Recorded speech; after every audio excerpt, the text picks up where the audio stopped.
Hey good people, good morning. We are up in Beckley, West Virginia for this intro. We are picking up our Kiko bucklings from the West Virginia University buck test. Stay tuned.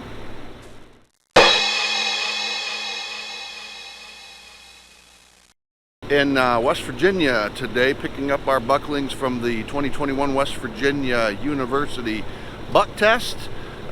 So we got about a 2-hour drive to get up to there, get up to Morgantown from Beckley, which is where we spent the night, and then we'll pick them up, head back home, be home probably around midnight tonight.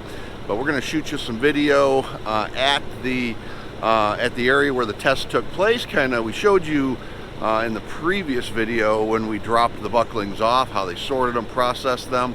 So I'm curious how they're going to now process them for us to pick up. So that's what we're going to shoot today. So I'm curious on how they're going to find our little 4 bucklings within the sea of 170 that were consigned to be able to get ours back on the truck, get them back home. Stay tuned. We're going to show you that process. It's exactly what I thought it was. It's just manually catching them. And so we're going to watch them do that. Boy, he's gotten a little bit bigger. Yeah, just a little bit.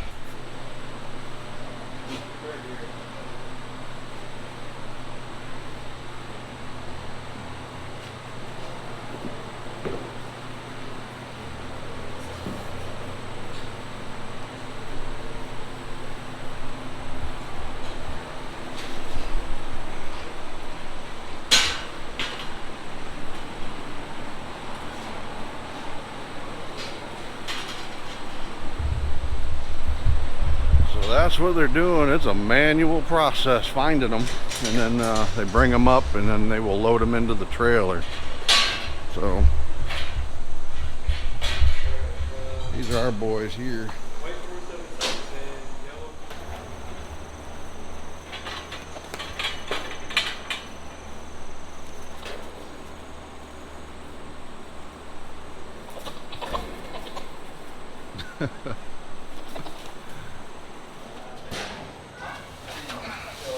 Come on, boys. Come on.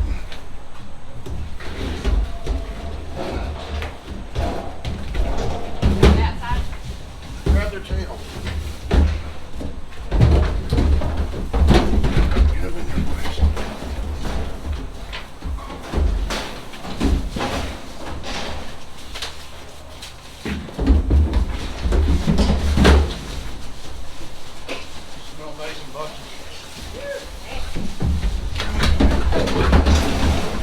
We are doing a quick check on these boys.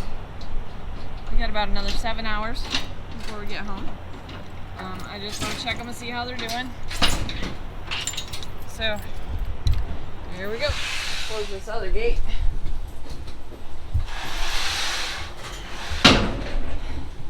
So I love my trailer. The inside's awesome because I can close everything up here, and then I got a single gate that opens here, push this latch in, whole door swings. If not, this segment here just pops up. I can get a good quick look at him. Oh, hello there, little guy. Yeah, well, not so little anymore. You can see where they shaved. I can't get too close because they're really riety, but you'll see little bald patches on either side of them. That's where they did the ultrasound for the thickness of the meat in that area. I will tell you, these boys stink really bad. Anyway, we're bringing all 4 of them back with us, and we got another, like I said, another 7 hours before we get back to LaLa farm. So we'll be getting there at about 2 o'clock in the morning. These boys will stay on the trailer all night. I'll unload them in the morning once we get some sleep and get settled. It won't hurt them. There's plenty of room in here. They got hay and fresh water and all that. So when my goats are traveling, I do not feed grain. I only feed hay. I have a basket hanging over here for them. It's got hay in it. They can pull the hay out through the little holes there. And then when we stop, I give them some water. stuff like that. Don't feed them any grain or anything like that. I don't want to upset the rumen while they're traveling. It's a lot of stress on them. When they get home, they'll get probios. Tonight when we get home, they'll just have some hay, some water. Might give them a little bit of grain in the morning with their probios, and then we'll slowly build them up to having what they would naturally get on the farm anyway. So, but there they are. Not so happy about traveling.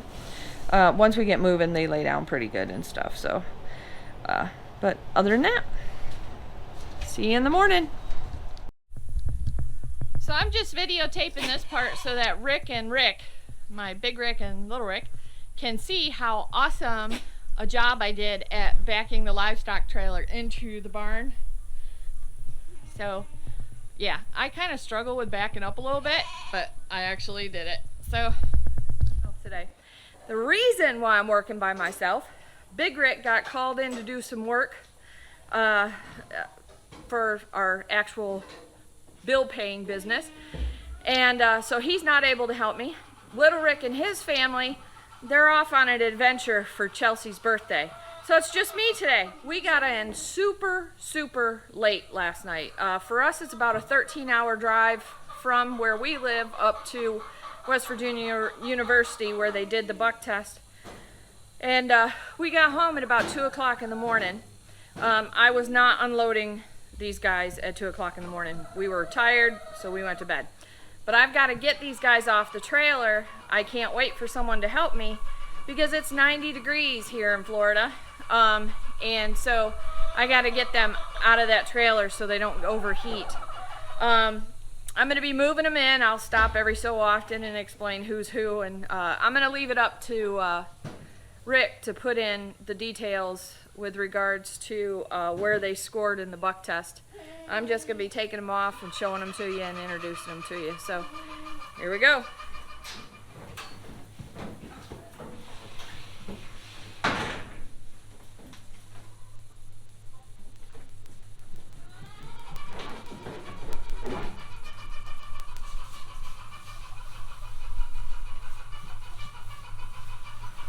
So this is Silas. He is out of Sigrid, who's a CWR doe, and Jarl, who's a CWR, he's Whiskey Blue Jarl is his name. Jarl's a blue buck, so you'll see that he has blue on him. They're really nasty. They stink really bad because they've been contained with 170 other bucks, and they smell really bad. But when I bring them, any animal home to the farm, I isolate them for 2 weeks just to check them over for any type of illnesses or anything like that. It can cause stress on the animal to transport them.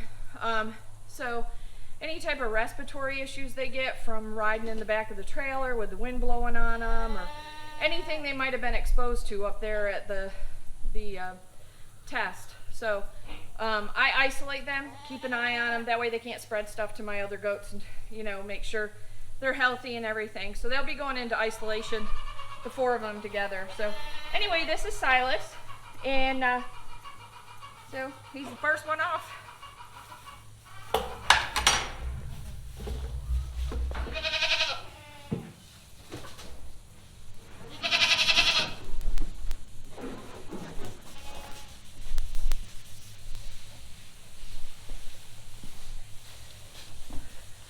Okay, this is Axel. He's out of Aspen and Jarl. Aspen's a Saleska goat. She's from their line. And of course Jarl, he's a CWR. Anyway, you'll see the blue on him. He's got blue ears. Again, this shave spot that you're seeing on them is where they shaved them to do the ultrasound. Because what they were checking was the rib area for, I guess, meat density. Rick knows more about that than I do. The buck test was his thing. So anyway, he's also got a lot. He's very blue, and he stinks too. So, but this is Axel.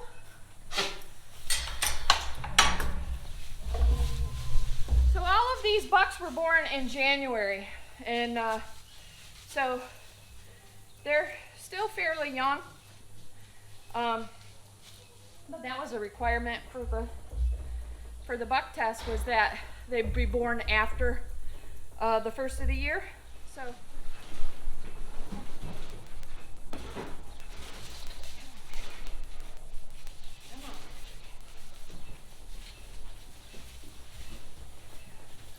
okay, this here is our big boy, and formerly known as Patrick. The big boy, this is Rose's boy.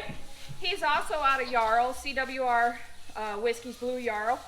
And I'll tell you what, our friends April and James Wilson, that's who we got our 2 older bucks from, Jarl and Einar. And Jarl is just a phenomenal producer. He is incredible. And Einar's right up there next to him. So anyway, this is formerly known as Patrick, now registered as Thunderstruck. You're seeing a pattern here in the way we name our bucks that are born on the farm.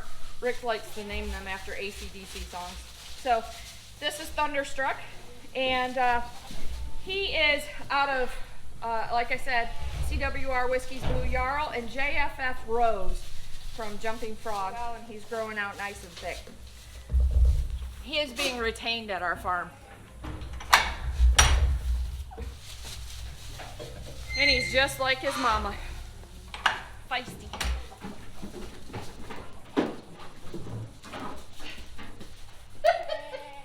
Settle down, man, settle down. All right, I saved my big boy for last.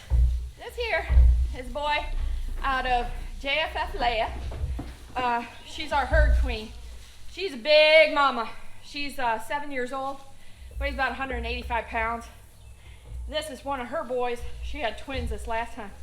This is CWR Einar's boy. We had CWR Einar over JFF LaLa. He's got double wattles. He is a big, thick boy, and he is powerfully strong. So he'll be staying, and his registered name is probably gonna be something like Moneymaker, something like that. I'm not sure yet. I'm still thinking that one out. Anyway, this here is, he's a big boy. He was born big, and he's got nice thick head, nice thick neck, double wattles, really powerful animal. So I'm hoping to see good things out of him. So.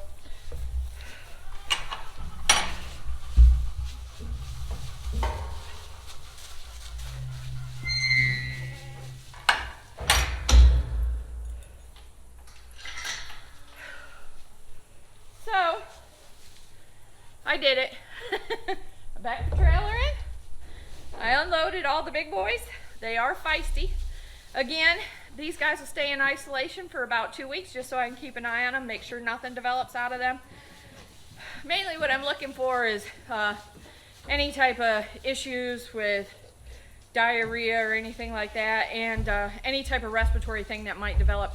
Sometimes when you transport them, from the wind blowing on them and stuff, they can get in the stress on them. They can develop some respiratory issues. So anyway, thanks for watching, and keep an eye out for these guys. Y'all be kind to each other.